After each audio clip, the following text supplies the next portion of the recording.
And welcome back. Happy Monday following Easter weekend. Everyone, I hope you all had a great Easter. Hope you had fun with the family. How are we feeling today before we get into a great weekend of Dodgers baseball? Feeling pretty good. It was a good weekend overall. No complaints Yeah, from me. no complaints here. Feeling good. Had fun at Yachtly Crew on Friday with the crew. Otherwise, yeah, nice easy weekend watching Dodger baseball for the most part and That's right. playing on my couch. No, we had a lot of it, a lot of Dodgers baseball. Before we get into any of that, real quick, I just want to remind us that the Blue Review is here because of LAX, and we want to thank our friends at LAX always for just changing the travel experience for everyone. They reduce traffic, save guest time, and just transform that travel experience. So if you want to learn more, you can check out flylax.com/transforminglax. So guys, where do we want to start? Since we've been last here, I think that was Friday, we reacted to the home opener. We've had a whole nother 3 games. Do you want to start with the miracle on Easter, the Muncie Maxwell Silver Hammer, or do we kind of want to get into it was a I great like call. that. It was a I great like call. that. It was on the Yeah. podcast. Yeah. They play that actually. Dieter Rule likes to play that whenever he comes up, Yeah, no, it's amazing. or when he hits home run. Maxwell Silver, the So Beatles yeah, song I is mean, great. why don't we start there real quick? Why don't we start at just yesterday's game and how we felt about it and how they fought back? I know this team is resilient, and you wanted to kind of get into that, Greg. So I think it happened both. It happened on Saturday and Sunday actually, and Max Muncy was a big part of both of those. He had the tying RBI in the ninth inning, in the bottom of the ninth on Saturday, and he hit the game-winning home run in the bottom of the eighth. I think he had a very, very, very good weekend, and I know you saw it, Marcus. That bat flip was Oh just man, it something was else. great. It wasn't something that that dude knew what was going on at that point, and he knew that he just won that game for him. Yeah, no, I think the thing that I took away from both of those games, even in a loss, I watched on Saturday. They had the 2-0 lead. Watched it get away. They were down 5-2. And I mean, my wife was like, "So are we done? Is it over? You going to turn it off?" And I'm like, "Well, look, I still believe this team can come back. Like this offense is good enough to come back. Obviously, they didn't win that game, but they did come back. And same thing last night. They were down 4-0 in the sixth, and even then, I was just like, it's not over with this team, right? All it takes, especially to get the top of the lineup going, get a couple guys on base, suddenly you put pressure on the pitching staff, and you can easily erase that deficit. And I thought it was funny, too, because ESPN now has the win probability thing at the top of the screen, the top of the score bug. Right. And I think at one point it got to like 91%, I think it was, for the Cardinals. But even then, I'm like, well, it's the sixth inning, man. Like, there's still a chance for the Dodgers to come back in this thing, and lo and behold, they certainly did. And I think everybody around the league has probably, if they haven't taken notice already, they realize that no lead is going to be safe with this Dodger offense, because 1 through 9, all these guys can be rally starters. They can be difference makers in this lineup on any given night. I think they were talking to Ollie Marmol. Sorry, Parker, 1 second. They were talking to Ollie Marmol, the manager of the Cardinals. It's either they're talking to him or they talked to him before. He said, you have to keep scoring against this team. You cannot ever let up, because it doesn't matter the deficit. They're going to be able to come back. It's a team that has just so many 1 through 9 that can get on base, can get hits, can hit home runs. Look at Teoscar Hernandez. He has 3 home runs this season. That's a guy that people are kind of forgetting about, and we talked about it a little bit before in spring training. But just no matter what, you never feel like this team is ever out. When you're watching, like 4 runs, okay. In years past, you'd be like, all right, I'm flipping the channel. This is over. Right. It's not the case here. You have to actually sit and watch and wait, because it doesn't matter how many you're down. If you get to the top of the lineup, good things happen. So back to you, Parker. Sorry, you were trying to say? I just wanted to say, Marcus, you said 1 through 9, and I'm looking at you, Greg. Where's the guy? Where is he? Where's the guy who said 3 through 9? We gotta figure that out.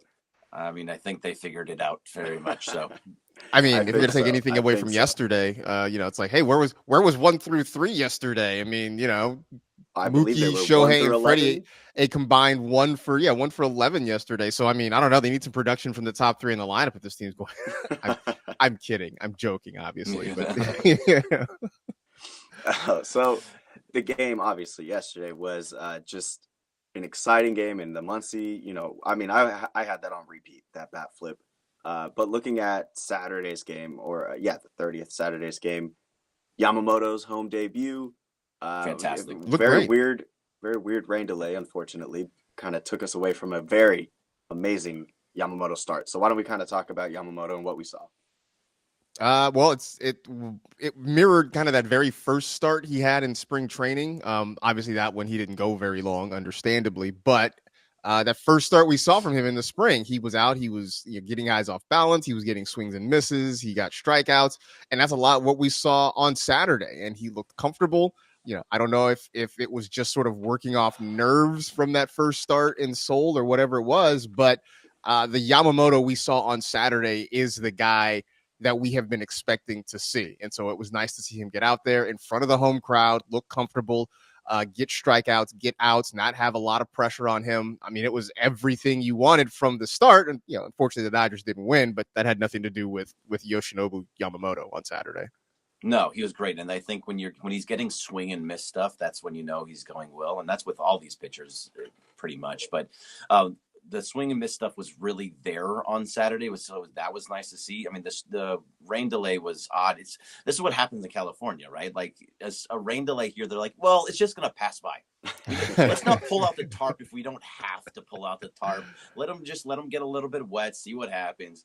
But yeah, it was something that he looked very good. I actually he's going to be up and down, right? He's not going to be, you're going to get starts like this, and then you're going to get starts like he had in Seoul. It's going to go back and forth probably for the first couple months of the season, I would guess. I would hope it's more like we saw on Saturday than it was in Seoul, obviously.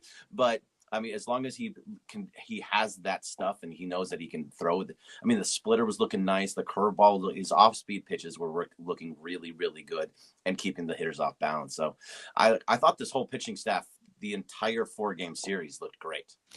Yeah, no, I thought the starting pitching was outstanding. I mean, we talked about Glass now on opening day. Bobby Miller was filthy on Friday night. 11 Ks? Just filthy on Friday night. Yamamoto. Gavin Stone wasn't great, but it wasn't terrible. I mean, I think you can sort of live with that, especially with that offense being what it is. So I have no complaints with the starting pitching. Middle relief, Joe Kelly had a rough night on Saturday. Vesia was pretty rough on Sunday. So, that's something maybe to monitor a little bit, but the starting pitching looked lights out, and shout out to Daniel Hudson, especially locking down in the ninth inning last night, just kind of blowing through Goldschmidt and Arenado and Gorman there in the ninth inning. So, the start was great. The end was great. In the middle, maybe a little something to work on right now. Yeah, the middle is a little bit odd. But if you notice, it was Yarbrough got the save on Thursday, and Phillips got the save on Friday, and then Hudson got the save on Sunday. So you had 3 different guys get saves in their 3 wins in that. So that's kind of interesting to go off of there. Do you think they need to find a definite closer? Do they have to have one designated guy for the ninth? So I don't think the Dodgers work that way, and they didn't work it that way last year. Last year, Evan Phillips ended up becoming like the de facto closer, and they started using me in the closer role as much as possible.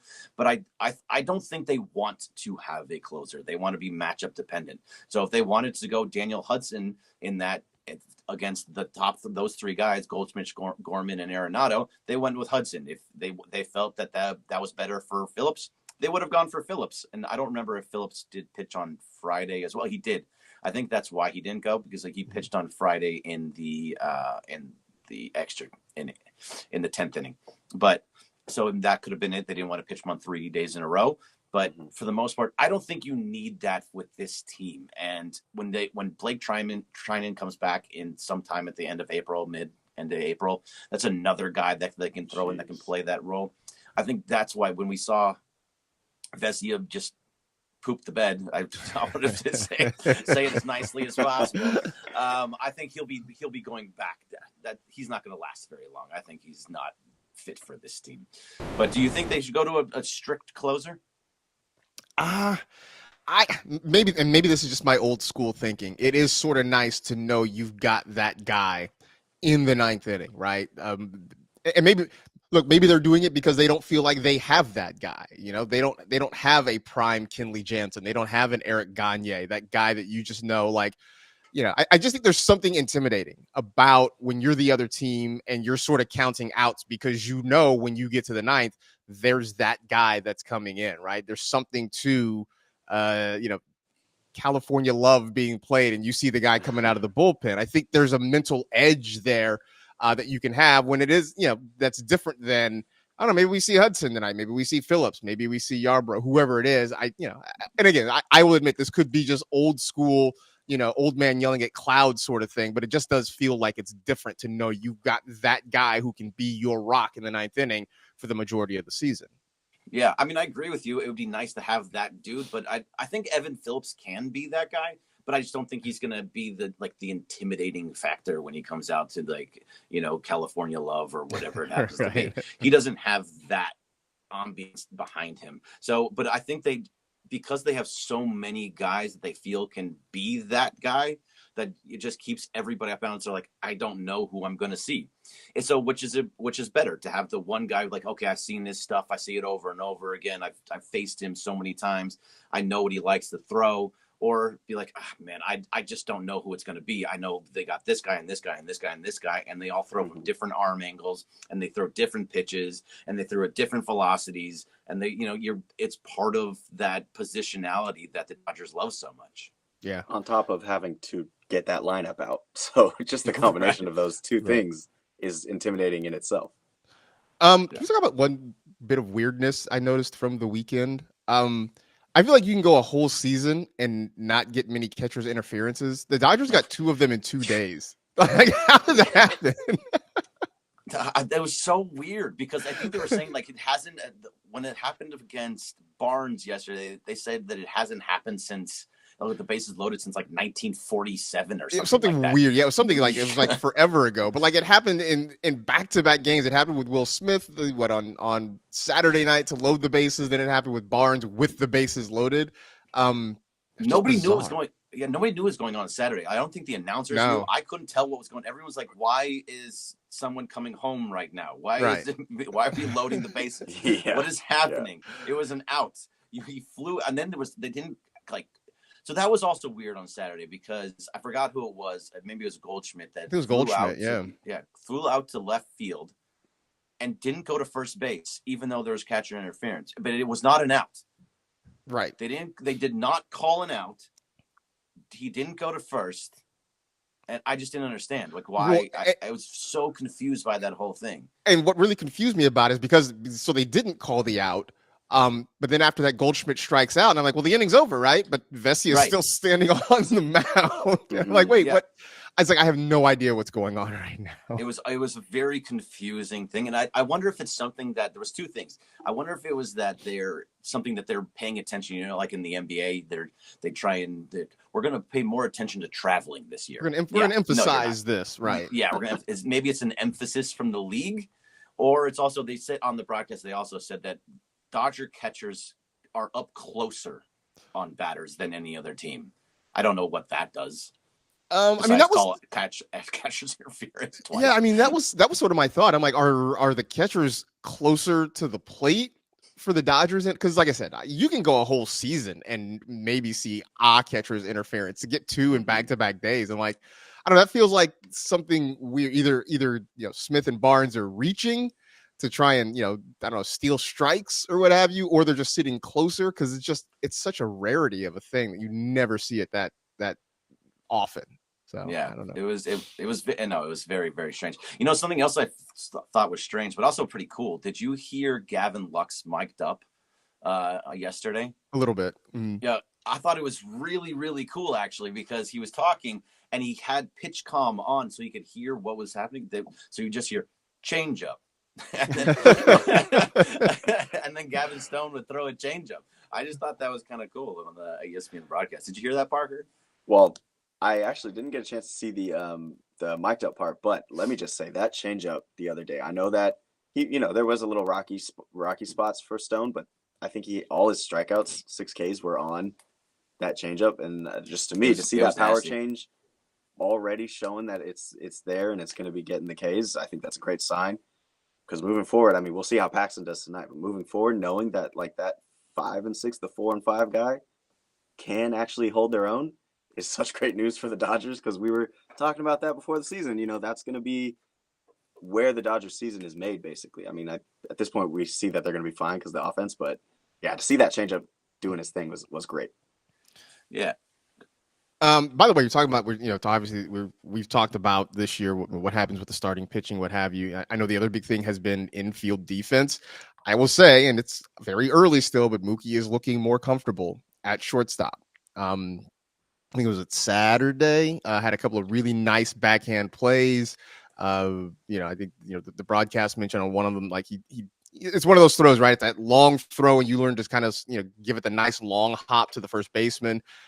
He looks like he's comfortable doing that, right? Instead of trying to just gun it all the way across the diamond, you sort of bounce it a little bit and give Freddie a nice hop to deal with. Like, he's growing into the shortstop position. There's still going to be, I think, some growing pains. There's still going to be some moments that maybe are a little bit rough, but I saw some things out of Mookie at shortstop this weekend that made me feel very, very optimistic about what's going to come over there. Yeah, he's gonna be fine. He's such a sorry. Go ahead, Parker. I was just gonna throw out a cheap little comment. I've seen enough. Give him the MVP. It's over. It's over. Lock it in. Lock it in. Yeah. I mean, he is gonna be fine. It's just gonna take some time. There was a couple, little flubs and things that he did that was probably a little bit tough for him at shortstop. But he's growing into it. I think if there's anybody, we've said it 1,000 times, but if there's anybody that can figure out a position just at the end of with very little time, it's going to be Mookie Betts. So I hope he'll be fine. Or he just moves to second base because he played second yesterday with Carl Haas right. at short. It's just he'll be fine wherever he goes. Let's stick on Mookie just for a little bit, because the season he's started. Obviously, we know. The 1-3 went 1 for 11 yesterday. That's fine. Days like that are going to happen. But the season itself, just looking at his numbers, I mean, he's batting .500, 4 home runs, 10 RBIs to start the season. And he broke a tie with the most leadoff home runs in Dodgers history already, only 5 years in. So I think it was his 20, let me see if I have it written down, 29th? 29th. I mean, just what do we have to say about his astronomical start? It's amazing. Even with the 0 for 4 yesterday, I mean, he hit the ball hard a number of times. He just, as baseball does, a little bit of bad luck, but he hit the ball solidly. So he is absolutely locked in right now, which only makes things better for the guys behind him, right? Like, just knowing that he's going to be on base means you really can't pitch around Shohei, or you can't pitch around Freddie. Not that you can really pitch around anybody in this lineup because of the other guys behind them, but especially if Mookie is on first, it just gets that much harder, or that much easier, I guess, for the guys behind him to get hittable pitches. Yeah, no, he's anybody that's saying that the move to shortstop is going to mess up his swing or his mindset, it's totally wrong as of right now. He is definitely on an absolute tear. It's great to see. He's been on a tear all spring. I think that's something he wants to get back to his form that he was here in 2020 when he came over to the Dodgers. So I think that's where he wants to be. But like you said, like for him, there is no distractions and he's playing the way, but right behind him, Shohei, should we be talking about his distractions? Is it something that's going on? Like he's not hitting very well. He has, no home runs. No, he's just off to a kind of slow start. Like it is what it is. But I mean, to your point, I know that's going to be some of the conversation. I'm sure those whispers are out there because he's hitting only .269 and doesn't have a home run yet. But the fact is, when he is making contact, he's generally making solid contact. He has been able to get on base, so the average will come up. The power numbers will be there. It's just a little bit of a weird start for Shohei, but I don't think anyone who is thinking rationally is really truly concerned at this point. No, you can't be concerned. And also he now has the hardest hit ball in Dodgers history. So I mean, he's only played it's now 6 games, and he has the hardest hit ball in Dodger history I think it was on a single. It just is nonsense. Like, these are the things. He's gonna be just fine. He'll be fine. He had a nice double down the line. If he just lifted a little bit, it would have been his first home run. So yeah, nobody's worried about Shohei in the slightest. The whispers will be there, and then we're gonna see that first home run against the Giants coming up here, and everyone's just gonna be all good, all fine. Everything was good. Can you imagine, like, if the first home run comes against the Giants, Dodger Stadium will go berserk. Maybe he was just waiting. He was just waiting. He knew he wanted to be a part of the history. He'd be like, oh, yeah, it's against the Giants. Yeah, that totally makes sense. We'll go berserk, man.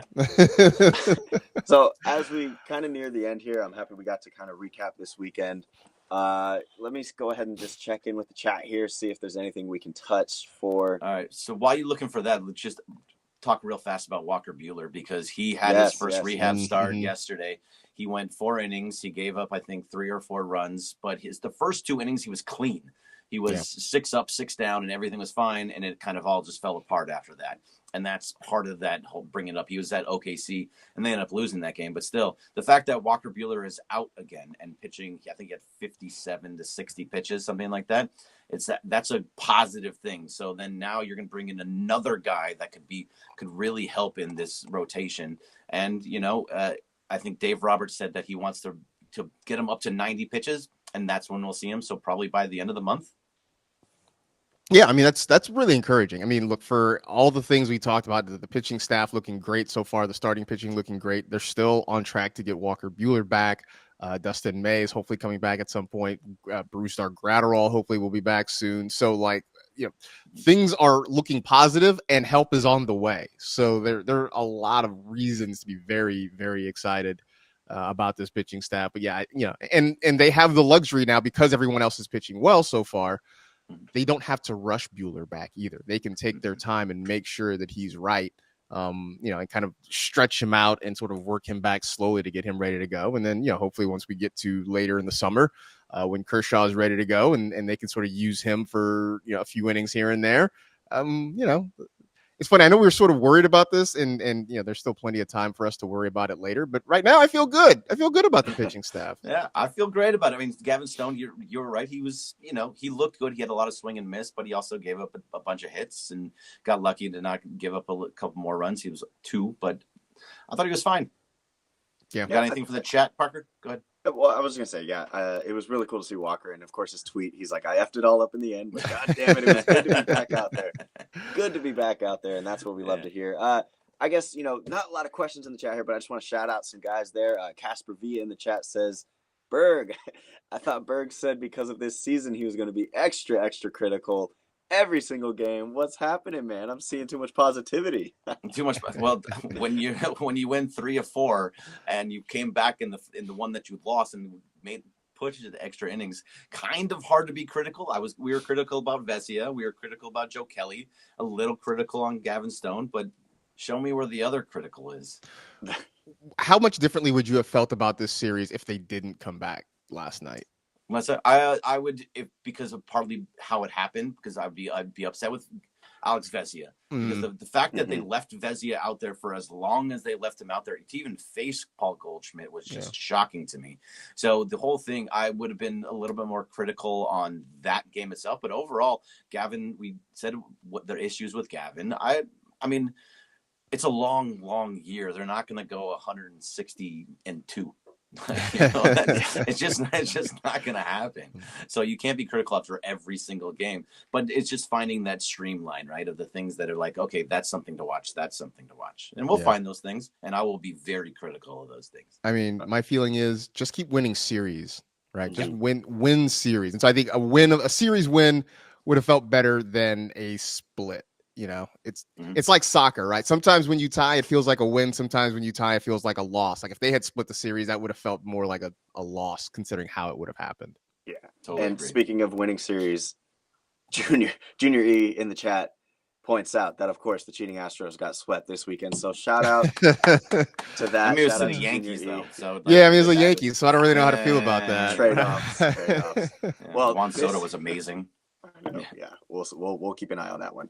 Guys, thank you so much for being here. Of course, again, I hope everyone had a great Easter. Thank you for being in the chat. This has been Marcus Grant, Greg Bergman, and I'm Parker Bell for the Blue Review. We will be back tomorrow at the same time to react to game against the Giants. This will be a fun one tonight. I think it's a 7-10 game, so a night game. James Paxton. And we'll see how the big Maple does. So, all right, we'll check in with you tomorrow. Thank you again. Blue Review.